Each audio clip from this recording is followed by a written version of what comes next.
الصلاة والسلام على سيدنا ونبينا ومولانا محمد وعلى آله وأصحابه أجمعين. أما بعد،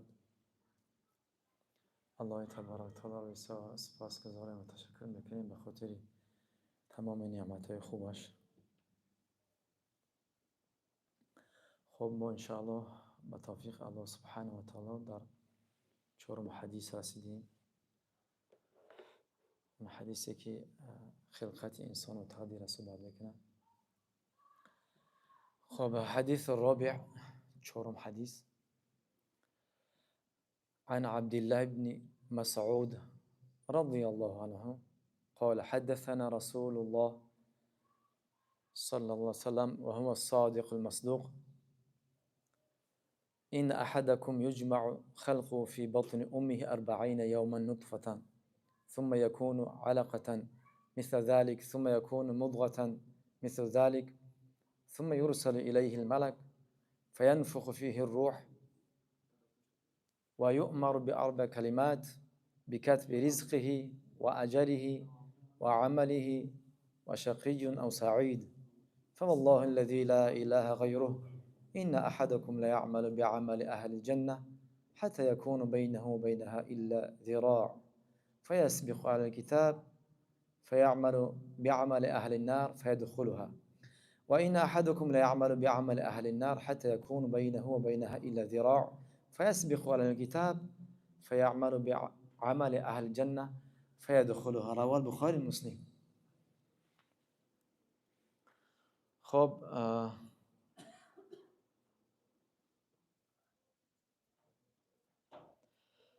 این حدیث را عبدالله ابن مسعود رضی الله عنه روایت میکنه ای پیغمبر خدا صلی الله علیه و سلم.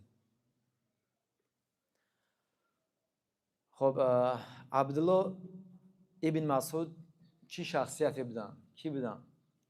عبدالله بن مسعود بن غافل بن حبیب الحذلی ملقب به ابو عبدالرحمن یا که امی عابد. خب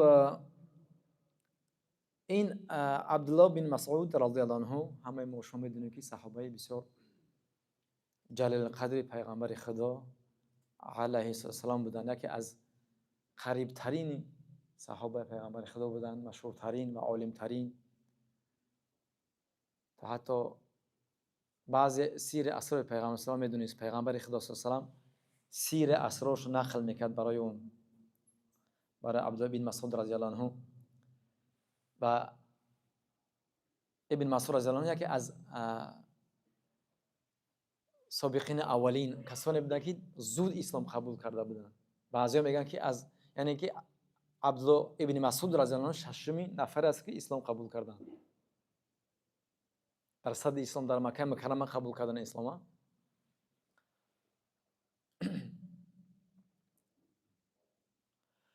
پیش از اسلام قبول کردنش و چوپان یکی از اشراف قریش بود، مشرکان بود، به نام عقبه بن ابی معیط. بعد اسلام قبول کرد. بعد از اسلام قبول کردنش که از صحابه پیغمبر خدا صلی الله علیه و آله نزدیکترین شد، همین یکی از عالمای زمان خودش شد.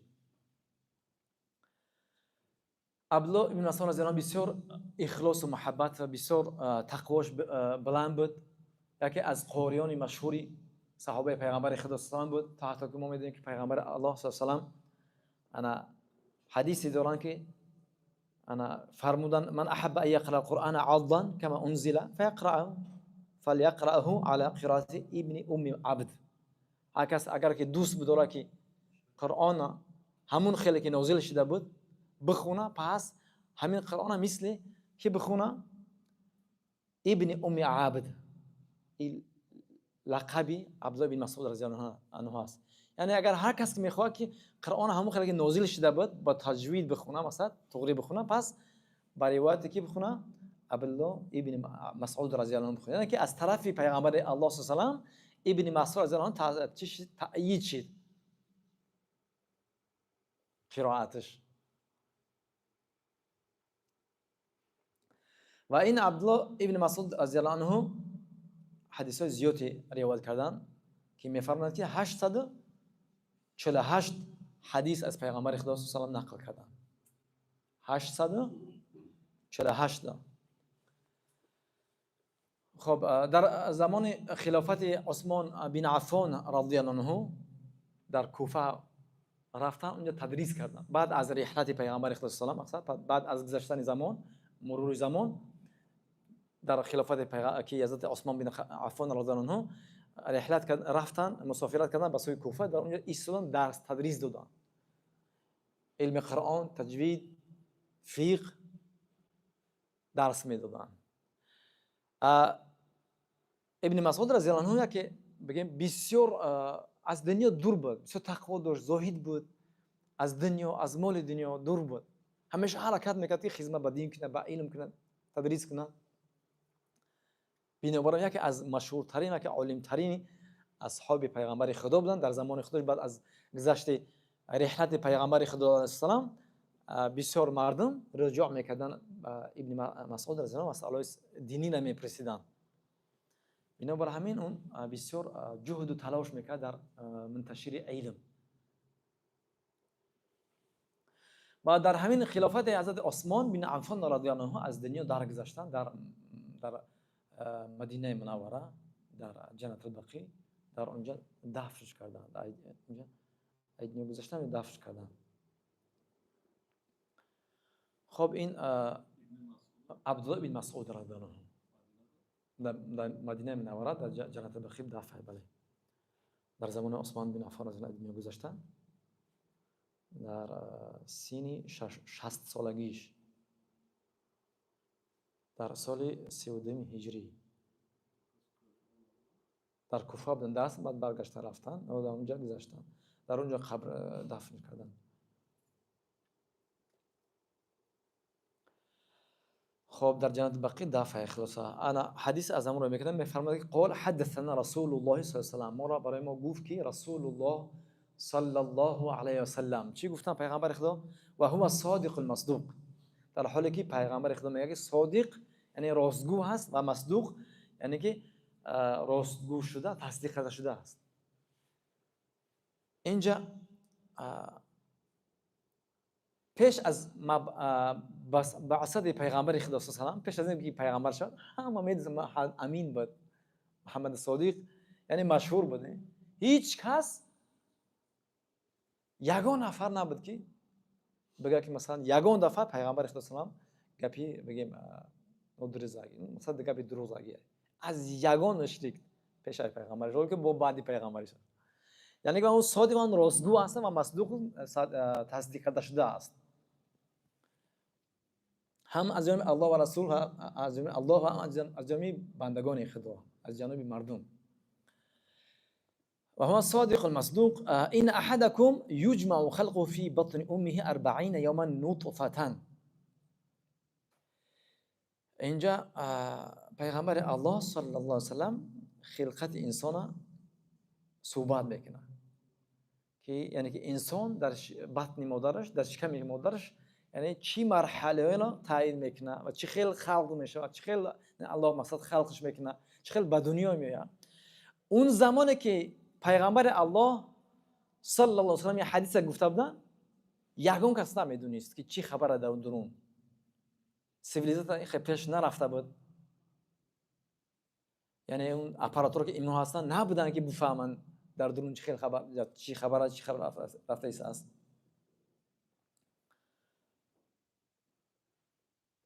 بنابر همین پیغمبر این یکی از وحی است از جانب الله سبحانه و تعالی، یعنی که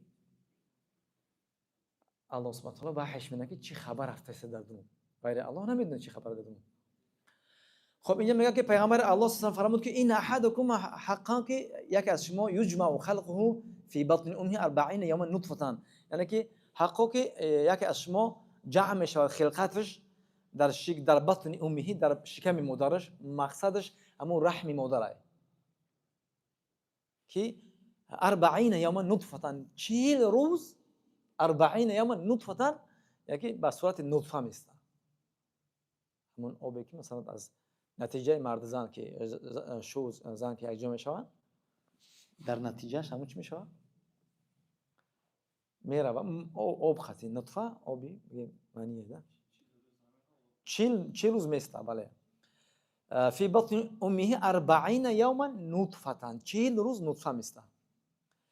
ثم يكون علقة مثل ذلك. ثم يكون علقة مثل ذلك. سپس بعد از این 40 روز می باشد یک علقه خون میشه، خونی بسته شده. بعد از گذشتن 40 روز مثل ذلك 40 روز مثل ذلك به همین مدت دیگری، یعنی 40 روز دیگر میگذره خون میسته، خونی بسته میشه همین چی. یعنی این آیسته آیسته خون مثلا همون نطفه تبدیل میشه به مدت 40 روز. با 40 روز میگذره آیسته آیسته 40 روز چه میشه؟ 40 روزه میشه خونی بسته میشه همین چی، همون نطفه. ثم يكون مضغة مثل ذلك.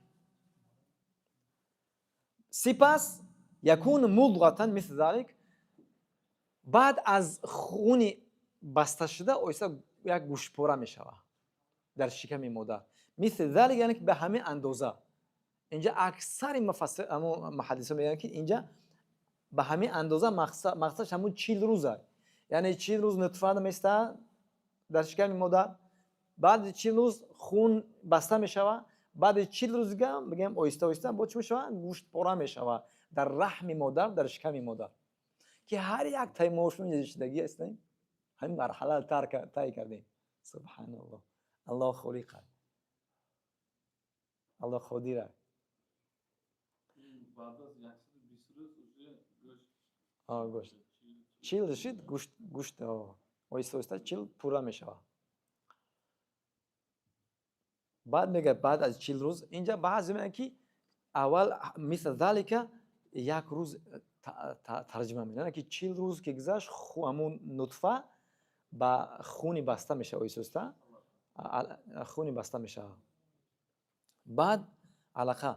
بعد از اون میگه که بعضیا مثل ذالک را همین اندازه را 40 روز نمیگه، یک روز میگیره. بعضیا خیلی کم، بعضیا میگن اکثر مردم میگن که این 40 روز میره کلا میشه 3 تا 40 میشه 120 روز 4 ماه میشه. 4 ماه. بعد سونی نه این پره میشه 40 روز نطفه، 40 روز دیگه خونی بسته، 40 روز دیگه چی میشه؟ خون چی میشه؟ گوشت پره میشه فرش میشه، گوشت پره، گوشت بسته میشه. خب ثم يرسل الیه الملك فینفخ فیه الروح. یعنی بعد از گذشتن 120 روز ثم یرسل فرستاده می شود الیه به سوی همون گوشتپاره ملائکه، یعنی که الله سبحانه و تعالی ملائکه را میفرستاده به سوی همین چی گوشتپاره که در شکم در رحم مادر است. فینفخ فیه الروح، تو در اون گوشتپاره روح چه بدمه دمیدن، یعنی که ملائکه از جانب الله سبحانه و تعالی مأموره، خداوند امرش میکنه ملائکه میاد روح قطعی میدمه در چی؟ در گوشت میدویه بعد از 120 روز. جا ما گفتیم که اکثر علما همون مثل از ذالک را 40 روز میگیره، بعضیش خیلی کمه که یک روزش میگیره. با بنا بر اون فتوا با گپ زنی، اگر گپ زنیم میگه 40 روز خون بود، یک روز دیگه 40 روز نطفه بود، یک روز دیگه علقه میشه خون لعل بسته میشه، یک روز دیگه چی میشه؟ یک روز دیگه میشه چی؟ گوشت پره میشه. اما اکثر محدثین عالم میگن نه این 40 120 روز یعنی 4 ماه میشه. 4 ماه که گذشت پره شد، بعد چی میشد؟ الله سبحانه و تعالی ملائکه را میفرستند با روح قطعی میاد. روح قطعی روح در همین گوشت پره می اندازه، یعنی که جونش میتیه. تا این 40 روز پیش مثلا که گوشت جون نداشت، روح نداشت، به جون بود. بعد که پر شد یعنی که مرحله سومش 120 روز 4 ماه، روح ملائکه با امر خداوند روح خطی میاد روح هم میدمه در گوشپورا زنده میشه جون در بدنش میدره همون روحی که امروز در بدن ما شما هست. الله اکبر. خداوند به هر چیز قدیره. تصور همین علمش هم اصلا همین روح ایجاب نیست خداوند روح پیش از جسد بذارم روح ای مسئله روح ما کم میدونیم. پیش از دمیدن بعدش معلومه در قرآن میگه که علیین در سجین در علیین میشه روحو بعد از مردن انسان. اما پیش ای والله اعلم در کجا هستن. و یسألونک عن الروح قل الروح من امر ربی و ما اوتیتم من العلم الا قلیل. یعنی از علم از روح کم برای ما داشتگی. یعنی که خداوند کم گفته. چیزی که خداوند کم گفته است ما کم میدونیم. تا حتی بسیار سوال کردن از کنجوی برای روح هم بعضی میگن خوب نیست چون که خداوند گفت این اصلا شما را علم کم دادم. بنابر هم ما را که خداوند در قرآن و حدیث شهرداری نیست با شرحش ندیم. چه خیل بودنش چی بودن والله اعلم روح. مقصد که از علم روح کم برای ما شما داشته است. بعد از گذشتن 40 روز الله سبحانه و تعالی ملائکه را امر میکنه. ملائکه میاد چیکار میکنه برای کودک روح به اندازه.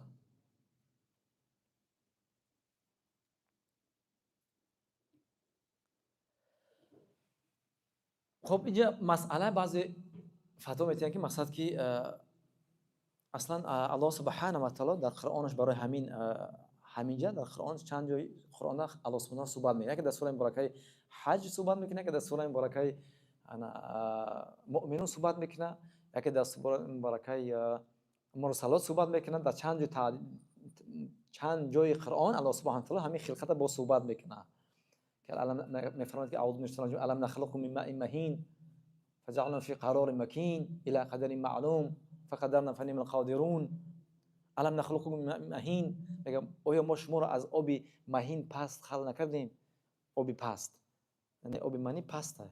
در واقع اگر نگاهش کنی اگر ما خود از همون هستیم اما اگر پول مبتیان که همین آب از روی زمین هوش که دیلمون میشه که همون آبی چرا با پول قطع از همون روی زمین برداریم در حالی که خود خلقتمون از همون است. فجعلنا فی قرار مکین. سپس آب میگه ما در فی قرار مکین در جای مستحکم قرار دادیم. مکین جای مستحکم اما رحم مادره که مستحکمه که اونجا نگهداری میشه و همون آب. فقدرنا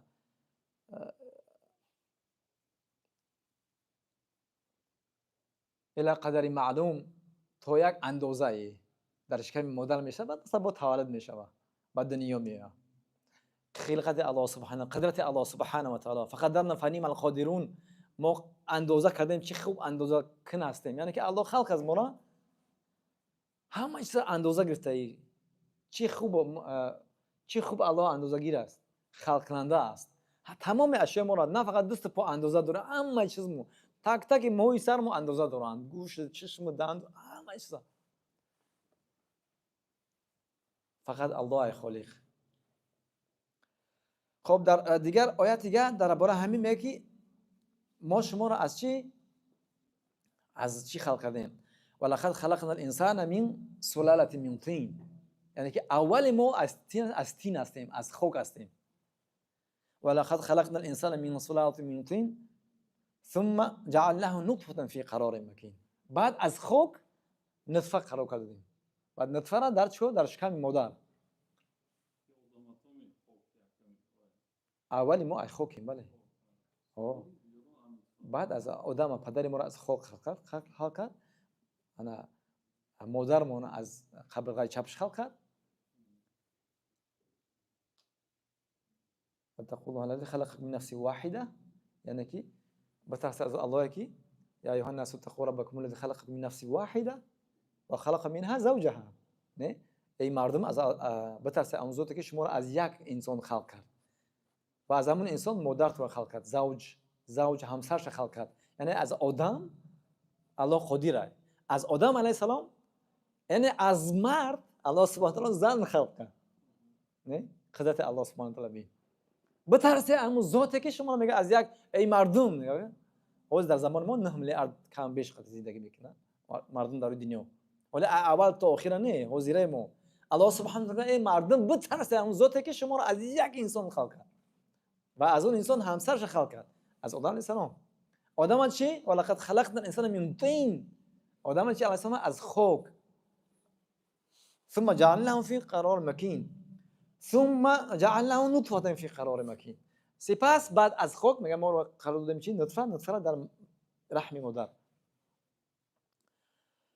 قدرت الله سبحانه و تعالی یعنی که الله سبحانه و تعالی قادر به هر چیز و ما عقل ما فکر میکنه که سبحان الله خیلی فهمونه از زن مرد فهمو از زن نه که ای مرد خیلی مثلا خدمت قدره ای مرد خلق از زن خلق میکنه از زن مرد خلق میکنه الله قادر به هر چیز ان الله کل شیء قدیر ببین الله سبحانه و تعالی ما شما را نشون داده که اینجا ببین ما شما از پدر مادر خلق کرده ما شما را همه ما از پدر مادر پدر ما رو شما آدم علیه السلام چی به پدر به مادر ببین چه خیلی برابر خلق میکنه ما شما از پدر مادر پدر ما آدم علیه السلام از خاک یعنی به پدر به مادر عیسی علیه السلام چی از مادر به پدر حوا را چی از پدر از مردک به مادر خدوان چه خیلی بگرده خدوان خلق میکنه خدوان خلق کردگی ای الله قادر است سبحان الله یا که در سوره مبارکه حج میگه ثم من علقة ثم من مضغة مخلقة وغير مخلقة یعنی همون مضغه همون گوشتپاره هسته بعضیاش خدوان عمر میته تا اونجا که دست پا صورت آدمی میگیرن بعضیاش عمر نمیته ادنیو میرون اما خیلی پیش از اینکه صورتش بتیه یعنی که گوشتپاره بسیار زنکا هستن که یعنی که میپرتوانه نه میپرتوان مقصد وقت میفرسی خاطر میکنه وقتش میکنه نه گوشتپاره ولی خلقت نداره دست پا نداره گوشتپاره یعنی الله سبحانه و تعالی بعضیا را عمر میتیه میروند بعضیا را کم عمر میتیه بعضیا را در هموش کمی مادرش ولی صورتش خلق نکرده است مثلا ادنیو میگذره عمر هر خیلی عمر میتیه بعضیا را پیش از خلقت دست پا همون گوشتپاره مثلا چی که ادنیو میگذره روحش نیست بعضیش روحش میتیه دست پا دوران بعد از 20 روز میگذرن بعد ادنیو میگذرن مثلا ادنیو بعضیش تولد میشن میگذره خداوند عمر هر کس میتیه مقصد اینجا در سوره مبارکه چی انا حج نه با همه خلقت انسان خلق میکنه که صحبت میکنه که مقصد که شما ای مردم اگر یا ایها الناس ان کنتم فی ریب من البعث اگر ای مردم اینجا برای مردم غیر مسلمان الله سبحانه و تعالی صحبت میکنه گام ای مردمی که شما ایمان ندارین شما باور ندارین بر روز قیامت همون را چی خطاب میکنه یا ایها الناس ان کنتم فی ریب من البعث اگر شما در بحث در روز قیامت زنده شدن بعد از مردن شک دارین فإنا خلقناکم من تراب یعنی که ما شما را از خاک خلق کردیم شما تصور کنید فکر کنید خلقت خودتونه شما فقط عقل میگه عقل قفا میزنه عقل قدرت نداره بفهمه خلقت خودت دور نره حاله دور نرین فکر خودتون نکنین من خیلی شما را خلق کردم میگه فإنا خلقناکم من تراب من شما را از خاک خلق کردم ثم من نطفه بعد از خاک از نطفه از آب منی خلق کردم ببینن خاک چی است نطفه چی است یعنی 100% دیگه چیزه کدوم عقل میتونه بفهمش نمیفهمه عقل قفامون الله قدرتش کاروش از عقل بالا بسیار اتیستا هم چی میکنن فقط دنبال عقل دور نره دنیا را فکر نکن کاسموس نره افتاب محتاب نمون خطا فکر که خطا چی الله سبحانه و تعالی بهم دعوت میکنه ای کسانی که شما ایمان نداره شما اتیسته و دیگه است ایمان بر روز قیامت نداره بیا فکری خطا نکنی دور نره اینولی خب ما رو از خاک خلق کردیم بعد از اون از نطفه از منی کنه کو عقل کو ارتباط خاک و منی تغییر بکنه یا خطا همین کار نمیتونه یگون کس نمیکنه یعنی عقل قفا میزنه ثم من علقه بعد از چی از علقه خلق کردیم بعد از نطفه منی خونپاره ثم من مضغه بعد از اون چی همون خونپاره باز میشه گوشتپاره میشوه مضغه مخلقه و غیر مخلقه گوشتپاره که بعضیش اصلا صورت دارن بعضی صورت ندارن لنبین لکم تو ما شما را نشون بدیم قدرت ما ولی هر چیزی که بگیری مثلا هر چیزی بگیری هر چیزی تلفن بگیری مثلا کتاب بگیری چند فونکسیا داره بگوی خود داخلش اتیسم میگه دنیا خود داخلش پیداش دیگه ما باور نداریم نعوذ بالله آخه چیزی را بگیری خود داخلش بگو پیدا درست نمیگیره برای نمیره تلفن چند چیز داره کار ابلوشکات داره کار شیشه داره کار پلاسما داره کار هزار یک زبچس داره کار خود داخلش نمیشه کو ای خلقت انسان چی فرق داره آخه خوکی بعد نطفه میشه بعد خونپاره میشه بعد این همه کارخونه رفته ایستان کی ایش داوش کلان فرق داره بعد از دنیا میای و نقیر آیات تاخیر کن بعد درشن و نقیر فی الارحام ما نشاء الی اجل مسمى هر کسی که در شکم مادرش هست کسی را که چند عمر داده ما بخوام هم قمیتیم یا خیلیش نارسیده میره دنیا یا خیلیش تولد میشه کوی که شما اگون کار بکنی اگون دستکاری بکنی میکردون عمر تی اگون کسا خداتون عمر دوست میداره حیات نمیتونی خدا چی کرده محافظت کرده بینو بر همین که این کارای من هست ثم نخرجكم طفلا بعد از اون میگه که طفلا مثلا تولد میشه شما رو بیرون میبریم برای دنیا مثل طفلا کودک ثم تبلغ اشدکم بعد از اون شما کلون میشه این هم پروسس آیسته آیسته کلان دیگه میشه دست پا کلان دیگه هزار یک چشم گوش هزار یک اعضایی که عقل نمیتونه بفهمش میبینه همین خیلی مجبور قبول کنه اگر نبینه نقلش کنه میگه تو دیوانه قبولش نمیکنه عقل نه که میبینه با چشم سر مجبور قبول کنه نه که نمیفهمش عقل اگه میفهمه عقل مثلا آب منی که ما رو نگیریم هر کس فکر نخچه کلان دیگه منی دیگه مثلا چشم گوش این قدرت الله بین یعنی عقل نمیتونه اینو درک بکنه بفهمه عقل عاجزه و تو دین دیدی ریال الله خلق میکنه تمام ایمان بیاد تمام راو ریال چیزی که فانتزی کنه کار نیست و بعد کتی هم اتیستا صحبت میکنه در آسیا هم تاش میفتیم فانتزی نکن ریال گابزا زمینه که الله خلق اصلا الله اون ذاتی که جرأت میگه من آدم خلقم آدم میگه من خلق کردم کی بغیر الله جرأت میگه که من آدم خلق کردم یا که به جرأت من زمین خلق کردم آسمون آفتاب محتوا که مردم جنگ در کسموس ریالش الله خش مو فانتزی نکن بنابراین الله سبحانه و تعالی میگه فکری خطا نکنین عقل خفا میزنه اینجا الله سبحانه و تعالی صحبت چی نمیکنه صحبت خلقت انسانه همین از همین خلقت یعنی که وقتی که زمانی که پیغمبر الله صلی الله علیه و وقتی که اینا گپ بزنه یگان سیویلیزاسیون نیست یگان دکترات نیست یگان کس نمیدونه چی خبره فقط الله وحی کرد این معجزه که در دنیش کم امروزه ببینید چقدر انسانو اسلام آوردگیان به سبب همین حدیث به سبب همین آیاتی که الله سبحانه و تعالی صحبت میکنه بسیار کس کشف کردن پزشکا دکترا میبرن که همیشه اسلام قبول کردن یکی از همون مشهورترینه که من گاه گوش میکنم در همین یوتیوب نه هسته دکتر جفری لانگای که در چی است در کنزاسکای اونجا درس میده مدیر چی است پزشک درس میکنه که از علمای کلون مشهوره در تو حتی در چی هم هسته روسیه هم پیرو دارن همون ایرانی اسلام قبول کرد که در آمریکا خدمت جای خدمت همسایه اگر نگاه کنید یک مثلا دکتری کسی که سر کارش فقط علمش متخصصش بعد همین کودکایش کمی مادر هستن یکی به نام کیه به نام کیت مور در چی هم هست در یوتیوب هم بسیار هستن که رسینه داره همیشه کودک صحبت میکنه که از مشهورترین روی دنیا است در کانادا هم اسلام قبول کرد وقتی مطالعه میکنه میبینه سبحان الله میگه که این 100% این کلام مخلوق نیست کلام خالق کسی خلق اسلام قبول نمیکنه پر ویدیوش همین بسیارن در یوتیوب مشهورترین در روی دنیا مشهوره از روی آیات حدیث از همین خلقت انسانی که خلق صحبت بین الله و پیغمبرش چی میشوند تعجب میزنن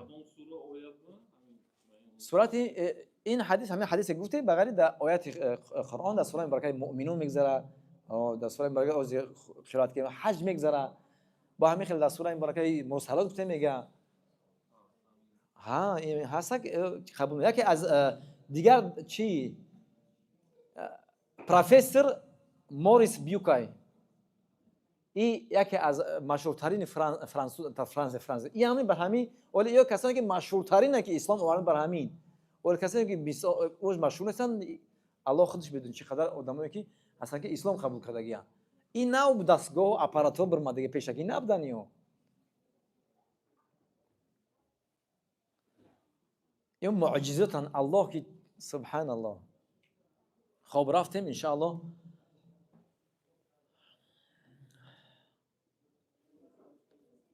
ويؤمر بأربع كلمات يعني كي ثم يرسل إليه ملك فينفخ فيه الروح ويؤمر بأربع كلمات بكتب رزقه وأجله وعمله وشقي أو سعيد فوالله الذي لا إله غيره إن أحدكم ليعمل بأعمال أهل الجنة حتى ما يكون بينه وبين إلا ذراع فيسبق عليه الكتاب فيعمل بأعمال أهل النار فيدخلها إلى آخر حديث میگه بعد از اینکه 120 روز گذشت الله سبحانه و تعالی ملائکه را امر میکنه دستور میکنه که روح برا بدم در کودک بعد ملائکه با دستور الله سبحانه و تعالی میاد روح میدم کودک زنده میشه در جلیده میندازن یعنی ما چه خیلی گفتیم از علم روح کم میدونیم اما میدونیم که روح انا میورن روح دمیده میشن روح قبض میشه چه الله سبحانه و تعالی در قرآن چند میشه که زمانی که اذا جاء الناس ساعت ولا يستخدمون زمانی که اجل انسان برسه ملائکه میان با چی قبض روحش میکنه ملک الموت میان قبض روحش میکنه انسان قبض روح نه که انسان روح هم قبض کرده میشه بعد در اینجا اگر انسان خوب باشه اعمال شایسته خوب داشته باشه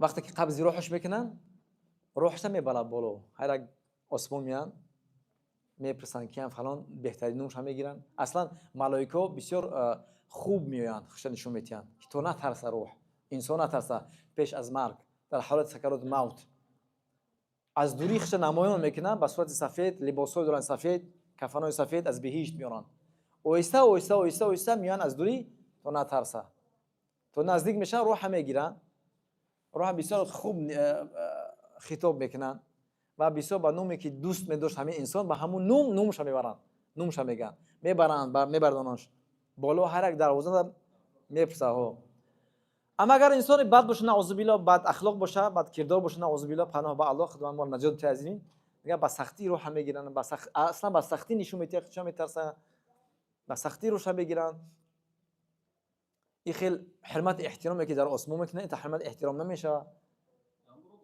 میبرن ایلین میرون جای هست که روح‌ها جمع میشوند در لازم میگه در زیر 7 طبقه زمین اونجای روح‌ها جمع میشوند روح‌های فاسقان اما روح‌های بهشت در دیگر جا هستند علیین در سوره مبارکه مطففین ده الله سبحانه و تعالی میفرماید که اهل چی در علیین در اهل جهنم در سجین هستند جاهای روح جمع شدگیشه روح هم در اونجا هستن وقتی که یک کس از دنیا میگذره چه خیلی احمد احترام خاطر میبرنش نمای بهترینش هم میگن تا حتی میگن سبحان الله خوشو به حال این کس فلان کس اونجا بعضی روحا ملاقات میکنه اگر اهل بهشتی باشه روح جای چیو میروند روحایی که مسلمان هستن و اهل بهشت اونجا میروند بعضیا میان روح همدیگه را میپرسن همدیگه را که میشناختن میپرسن که در دنیا چی خبر بود مثلا فرزند من چی حال داشت چی کوکا بود همدیگه را صحبت میکنن میپرسن اگر مثلا اگر یکم کس مسلمان اگر نعوذ بالله اگر غیر مسلمان از دنیا بگذره میگه فرزند فلان یا که کسی که میپرسن میگه از دنیا گذشت میگه روحش دیگه نآوردن پس فهمیده میشه که روح از چیست از روحای نعوذ بالله روحای آدمای بد و جهنمی نعوذ بالله خب اگر آدم بد باشه روحش ملائکه بسیار به شدت میان انسان میترسه و سخت میگیره روحش و خیلی احمد احترام دیگر نیست و پیشاکوی هستن از جهنم میانشون نعوذ بالله پناه به الله تو قبر رو موندگی همین روح میبیا سوال جواب میکنه و بعد تا روز قیامت در عالم برزخ میشه. سوال همه میدونیم، سه سوال میپرسن. من ربک و من دینک و من نبیک، سه سوال میپرسن. بعد تا روز قیامت اونجا میستن کسانی که اهل بیش هستن در عالم برزخ هستن، راحتا هستن، عذابا چه خیلی که عذاب هستن. بعضی یاد میگن نعوذ بالله، چقدر حدیثات پیامبر الله دعا میکنه اعوذ عذاب القبر. خدای من عذاب قبر نجات بدی. یعنی کسانی در قبر هستن عذاب هستن، یعنی کسانی که آدم بد هستن در قبر عذاب میکشن، آدمای خوب راحت میکنن تا روز قیامت، تا برپا شدن قیامت. بعد اونجا حساب حساب جمع میشه. خب ملائکه بعد از این میاد به امر خداوند سبحانه و تعالی روح میدم در جنین کودک زنده میشود و یؤمر به اربع کلمات از جانب الله سبحانه و تعالی امر میشود، دستور میشود که همین ملائکه 4 چیزی همین انسان را بنویسه. بکتب رزقه و اجله و عمله و شقی او سعید. یعنی که همین ملائکه 4 چیز همین انسان را مینویسه. یکی ریزقش مینویسه، یکی اجلش، عمرش، یعنی چقدر رزق نصیب روزی میشه و چقدر عمر میبینه، و عملی و عملش چی کاره هست، و شقی او سعید. و شقی او سعید، یا که این شقی نیکبخت میشه یا که بدبخت میشه در قیامت. یعنی که آدم بهشتیه یا که جهنمیه. این حالت قیامت شه، انتهاش آخرین شدن در قیامت، این بهشتی میشه یا که جهنمی میشه، همشه به دستور الله سبحانه تعالی، یعنی که تقدیرش مینویسه. رزق، عمرش، عملش و بدبخت بودن یا که نیکبخت بودنش مینویسه. همون جایی که روح که دمید به امر الله سبحانه تعالی روح که دمید همونجا مینویسش. 120 روز 120 روز میگم. 121 روز میگم. با همونجا که 120 روز حدیث ده آخر بنا به فتوای وایو 120 روز میشه، بنا به بعضی ها 42 روز میشه. بعد همونجا وقتی که روح که دمید همونجا مینویسش. حدیث همین خیلی میگه که ثم یرسل الیه ملک، مثلا که ملائکه فرستاده میشود و روح میدمه و 4 چیزا مینویسش. رزقش، انا اجلش، عمرش و کارش، چی کار میکنه، عمل خوب بد و نیکبخت بودن یا بدبخت بودن، همیشه همشه بهشتی یا که جهنمی بودن. شقیون یعنی که بدبخت شدن، ناکام شدن، پیروز نشدن. مقصدش همون جهنم افتادن، عذاب کشیدن شد. آخرت دنیا با گفتن عملش همش نوشته میشه، عملش، عمرش، رزق همش مینویسن. در آخرت جایگاهش هم مینویسن که این بهشته یا که انا جهنمیه. بله. بله. همش عملش مینویسن، همش مینویسن. اوت ایدوش مینویسن، هم مایکورش مینویسن.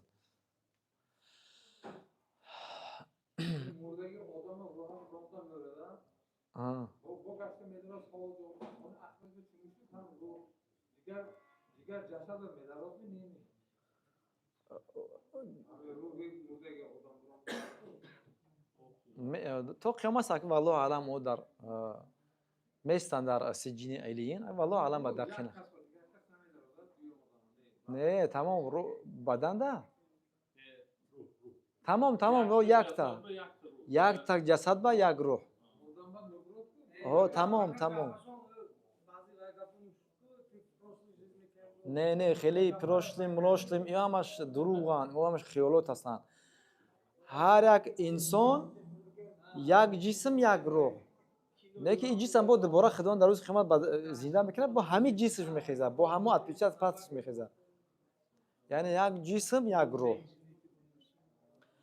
اینجا تقدیر می نویسد ما برای تقدیر یکم شرح میتیم ان شاء الله. یکی از ستون ایمان است تقدیر. ایمان آوردن به تقدیر از ستون یکی از ششم ستون اسلام ایمان است. هر کس اگر ایمان نیاره به تقدیر مسلمان نیست. در درس‌های گذشته خوندیم که ایمان چی است؟ ایمان آدم به الله و رسول و پیامبر تا اونجا که با تقدیر خداوندی با شرش با خیرش با بدی و با خوبیش ایمان آوردن. یکی از ستون ایمان آوردن به تقدیرات الله سبحانه و تعالی. خب همین خیلی حدیث دیگر ده درباره همین جا حدیث صحبت میکنه. حضرت علی رضی الله عنه حدیث روایت میکنه که در قبرستان بودیم، یکی از دنیا گذشت، پیغمبر الله صلی الله علیه و سلم برای همین صحبت کرد که فرمود که پیغمبر الله صلی الله علیه و سلم ما منکم من احد ما من نفس منفوسة الا كتب مكانها من الجنة والنار و الا قد كتب شقيا او سعيدا. یعنی هیچ انسانی نیست که یعنی پیش از مردن رفتنش، یعنی هیچ انسانی نیست که جایگاه اون در بهشت یا که در جهنم بدنش یعنی نوشته شدگی است طبق دستور الله سبحانه طبق تقدیرات الله سبحانه. اصلا پیش از این دیگر حدیث بگم، پیش از دنیا خلق کردن همه تقدیرات الله سبحانه نستگیه. اون حدیثی که ترمذی در 3319 حدیث به شمارش روایت میکنه، میگه که این اول ما خلق الله قلم، اولین چیزی که الله سبحانه و تعالی در این دنیا خلق کرد قلم بود. فقال له اكتب، الله سبحانه و تعالی دستور امر داد که قلمک بنویس. قال ما اكتب، قلم گفت یا الله مقصد چی بنویسم؟ قال اكتب القدر، الله امر گفت که تقدیر بنویس، تقدیر بنویس. بله ما کان و ما کائن الی ابد، هر چیزی که میشوه تا روز قیامت ابدا تقدیر همش را بنویس. یعنی اول اون زمان وقتی قلم خلق اون وقت قدر تقدیر نویس، یعنی قلم با امر الله سبحانه تقدیر تمام همه انسان همه چیز تقدیرش نویس. اینا بر همین در این سر منزل ده پیغمبر الله سبحانه فرمود که هیچ انسانی نیست که مگر جایگاهش مشخص است، یا او بهشتی است یا او جهنمی است. اینجا بعد فقال رجل یا رسول الله، یکی از مردها گفت که یا رسول الله افلا نتکل علی کتابنا و ندع العمل، آیا ما تکیه به تقدیر نکنیم و عمل نکنیم؟ مثلا دیگر روزه و نماز مثلا عمل نکنیم و تکیه به چی کنیم؟ به تقدیرات مو. فمن کان منا من اهل السعاده فسيصير الى عمل اهل السعاده واما من كان منا من اهل الشقاوه فسيصير الى عمل اهل الشقاوه الى آخر حدیث. مقصد که این مرد گفت که ای پیغمبر الله، آیا ما توکل به تقدیر نکنیم؟ مثلا عمل پرتیم، خیلی کسی که بهشتی باشه بهشتی میشه، عملش میکنه بهشت میره، کسی که مثلا جهنم میره. مثلا عمل نکنیم، ما توکل به چی کنیم؟ به تقدیر میکنیم. اینجا پیغمبر الله صلی الله علیه و فرمود نه، گفت نه، شما عمل باید بکنید، عمل بکنید. چون که کسانی که اهل بهشت هستند کار کردار اهل بهشت براش آسون میشه، همون کار رو انجام میتیه. و کسانی که اهل جهنم هستند کارهای اهل جهنم برای آسون میشه، همون کار رو میکنه.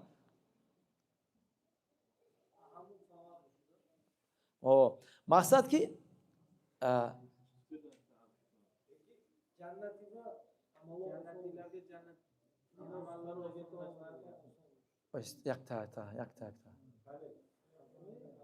یعنی که آدمی که اهل بهشت باشه، بهشتی باشه، کار کردار اهل بهشت براش آسان میشه، هم کار رو میکنه. اگر اهل جهنم باشه کارهای اهل جهنم رو میکنه، آسان میشه، هم کار رو کردن میگه میره جهنم. اینجا چیزا بفهمید، یک چیز دقت باید بفهمیده. اینجا درسته که تقدیر ما نوشتگیه که امر چقدر امر میبینیم، چی چیز رزق میبینیم، چه اندازه رزق نصیب ما میشوه، انا با چی بده اعمال مو و ما بهشتی میشیم جهنم. نه که ما فراموش نکنیم ما مأموریم، ما وظیفه داریم، یعنی دنیا رو الله دور اسباب کنه، ما اسباب بکنیم مثلا این خیلی نقشه که میگه که تقدیر ما رزق ما معینه، ما بشینیم کار نکنیم. اسباب سبب چه؟ باید کار بکنی. یعنی که دور اسباب دنیا هم خیلی که باید ما مأموریم، وظیفه داریم که اسباب به جا بیاریم. به خاطر اینکه شکم و سیر شوه باید ما تکیه نکنیم، باید بریم بخوریم. ها بگیم رزق سری اخدوان ایستگی ای ما سیر میشیم، نباید بشینیم، باید بخیزیم شکم سیر کنیم. یعنی که ما مأموریم که عمل بکنیم، داودا بکنیم، مهنت سبب به جا بیاریم، نشینیم. من به خاطر مثلا به خاطر چی؟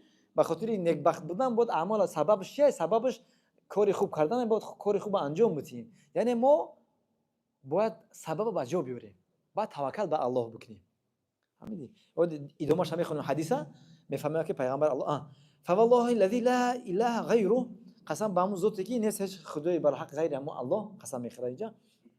إن أحدكم ليعمل بعمل أهل الجنة حتى ما يكون بينه وبينها إلى ذراع فيسبق عليه الكتاب فيعمل بعمل أهل النار فيدخلها. قسم به الله میگه یکی از شما میگه عمل میکنه، عمل اهل بیشتی میکنه، یعنی عمل صالح انجام، نماز و روزه و عبادت، عمل خوب انجام میده، تا اونجا که حتی ما يكون بينه وبينها إلى ذراع، تا اینجا که میگه بین همین مرد و بهشت یک ذراع میمونه، یک ذراع یعنی کمتر یک متر، یک 60 سانتی متر تقریبا. مقصدش چیه؟ یعنی که عمرش کم میمونه، یعنی عمل صالح انجام میده قریب مرگ نه، بعد مرگ دیگه تمام قیامت دیگه بهشت جهنم. یعنی که مرگش قریب میاد.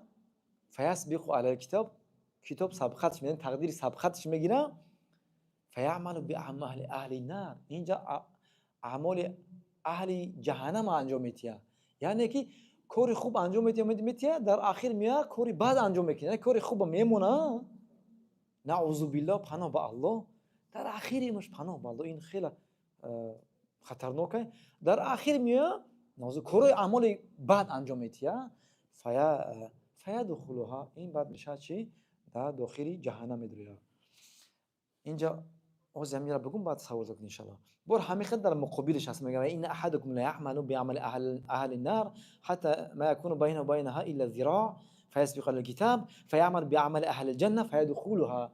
همین میگه که و این حتما هک از شما اعمال و کردار اهل جهنمی را انجام میده، یعنی کار بد بکنه، زنا و دزدی و غیره کار بد بکنه، تا اونجا که بین همین مرد و جهنم یک ذراع میمونه.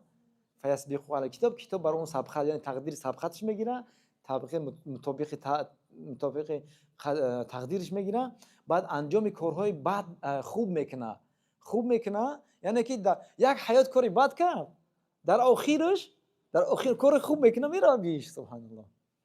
یعنی که کاری بد کرد، نه که در آخر کاری بد پرتافت، کاری خوب انجام داد. وقتی کار خوب که انجام داد داخل بیشید. یعنی که پیغمبر الله صلی الله علیه و آله که انما الاعمال بالخواتیم، یعنی که هر یک عمل با بسته بر خاتمه، با آخرش، زکلوچینش اخیرش. یعنی اینجا شما باید نوتوری نفهمیم. اینجا حدیث یعنی که ظاهر میبینی کس عبادت خوب میکنه، دعوت و مهنت میکنه، اما در آخر میره کاری بد میکنه، کاری خوب میپرتوه، کاری بد میکنه جهنم میره. این در چشم مردم هم میخونه تو. یعنی ما ظاهرا میبینیم اعمال خوب کیسه است، این نیتش خرابه، یگان چیز خراب، نه اهل سبب خودشه که کار اعمال صالح ترک میکنه و دست به کار گناه میزنه. بنابر همین الله سبحانه و تعالی میگه واعبد ربک حتی یاتیک الیقین، تو دم مرگ الله عبادت کن. بنابر ترسیدن در کار الله فرموده اعمال صالح شخص سخت قبول نکنه، تو دم مرگ ازرائیل که دیدیم تا اونجا نه عبادت کن در کار، هرگز پرتوتن نکنه نیست عبادت ها. یکی گفته نمیشه نعوذ بالله اعمال صالح انجام میپرتای، کاری بد میکنه که اجل میرسه، ما نمیدونیم که میمیریم. ما مأموریتیم تا دم مرگ چه کنیم؟ الله سبحانه و تعالی عبادت بکنیم. پناه به الله. همین خیلی بنابر همین والله هر کس اگر با اخلاص محبت الله عبادت نگو، خداوند اون را هرگز نمیپرتوه. مگر الله همون نفرمود که و ما امروا الا ليعبدوا الله مخلصین له الدین. شما امر کرده شده نشده مگر که مأمور وظیفه داره فقط یک چیز، الله مخلصین با اخلاص محبت عبادت کنه. این وظیفه ما همه را تا دم مرگ باید بکنیم. نه شما که مثلا ما 10 سال 20 سال 40 سال عبادت کنه که دم میگیره، خیلی نعوذ بالله خطرناکه. الله نجات بده. حیات دوباره خریده نمیشه. وقت بسیار قیمته. گذشته نماز ما نیم ساعت پیش ما شدیم گذشت کو کی میتونه برگردونه؟ نمیتونه. الله نجات بده. ما را خداوند از لطف کرم خودش از اهل سعادت بگردونه، از شقوا نگردونه. خدا پناه بده. بنابراین اگر وقت تاریخ همین اگر مثال بیاریم، در مثال تاریخ‌های زیاد هستن که همین خیلی چی کردن.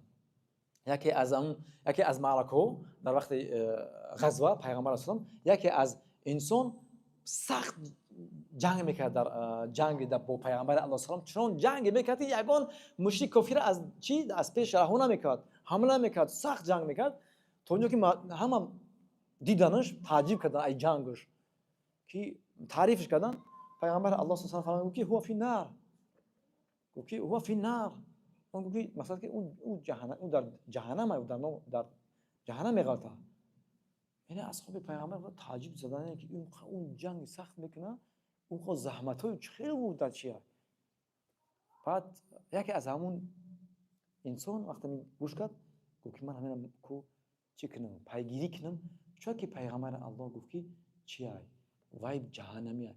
وقتی بعد که پیگیریش میکنه نگاهش میکنه چیکار میکنه بعد میگردم یا پیش پیغمبر الله میگه که پیغمبر خدا من ایمان آوردم با تو حقی راست گفتی.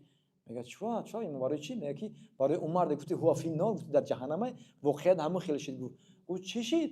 گفت وقتی زخمی شد در جنگ گرفت، اما اولی نوکی شمشیر در کندگی سینه‌اش موند، اوش در زمین جخید خچه شمشیر از این پرش بیرون میاد. حرام خودکشی کرد، حرام مرد.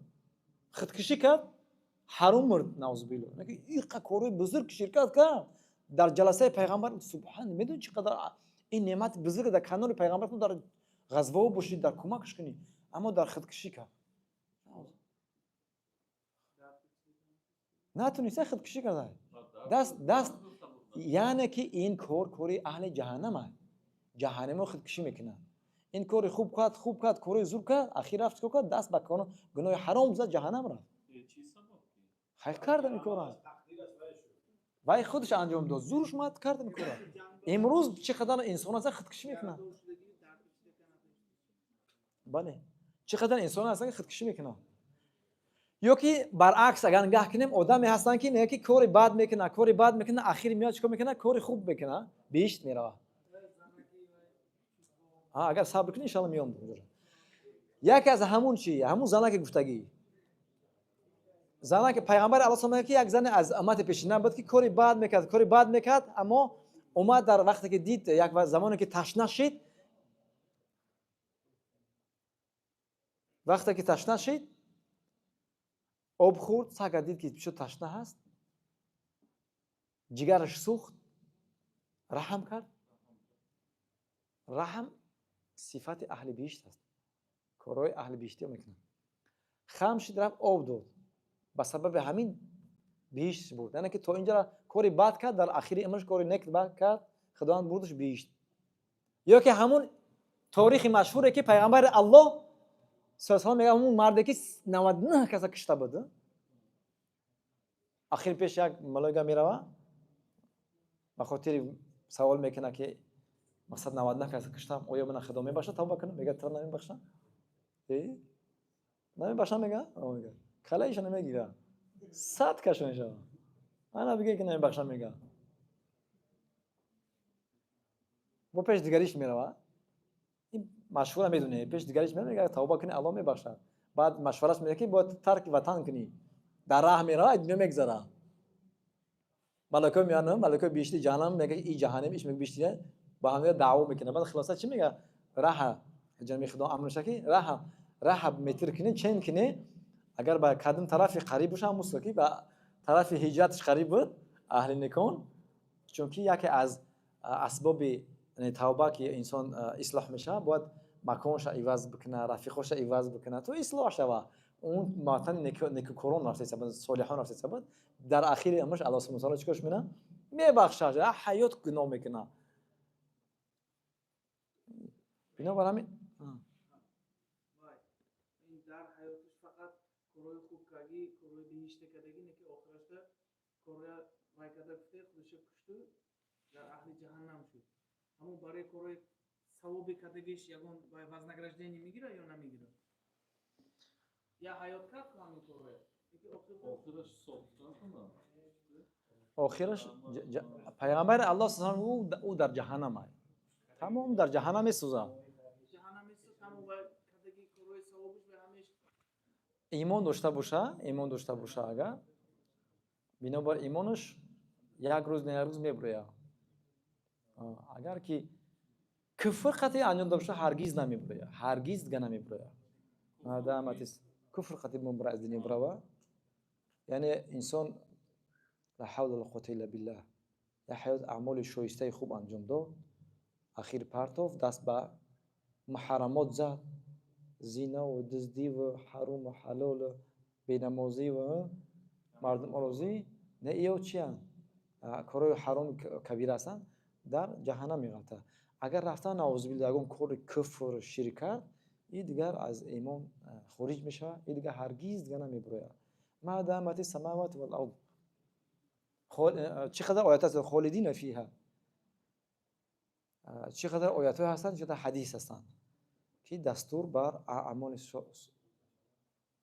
صالح میکنه ان الذين كفروا من الكتاب والمشركين في نار جهنم خالدین فیها اولئک هم شر البریه نه کسانی که مثلا کافر شدن مشرک شدن از اهل کتاب میگه فرق نداره کسی که کافر باشه مشرک باشن اون الله سبحانه و تعالی معرفی میکنه که اون بدترین مخلوق هستند بدترین هستند و می کفر شبرا ان الله لا یغفر ان یشرک به و یغفر ما دون ذلك لمن یشاء هرگز خدا نمیبخشد ابد در جهنم خالدین فیها ابدا میمونن اما ان الذين امنوا الصالحات اولئک هم خیر بریه نه کسانی که اعمال شایسته انجام میدن و یا بهترین مخلوق الله سبحانه و تعالی هستند انا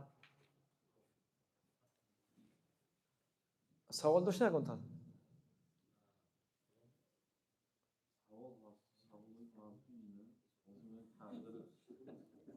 تقدیر آزمی سیکنه با تموم شد اوضوع مثلا اوضوع اکنشونشتگی که من غذا بودگی موسیقی فرزند و من برادر و خواهر و همه تقدیرشون من همه چیز نوشته شدگی همه چیز نوشته شدگی یکون چیز نمیشه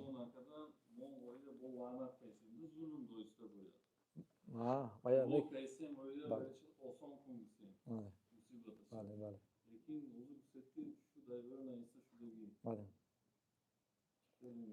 بله شما باید شما ریشه را بفهمید باید هر کس که ظلم اینه آدم کشی میکنه خون ریزی میکنه آدم کشی میکنه این بدترین گناه بعد از کفر بدترین گناه باز میگم اگر صبر کنید همون انسان رفت بمب بارون کرد 20,000 کودک یا فرض یک کودک یا یک انسان یک فرض نداره یک هر کسی که کشت با ظلم کشت با ستم کشت ناحق کشت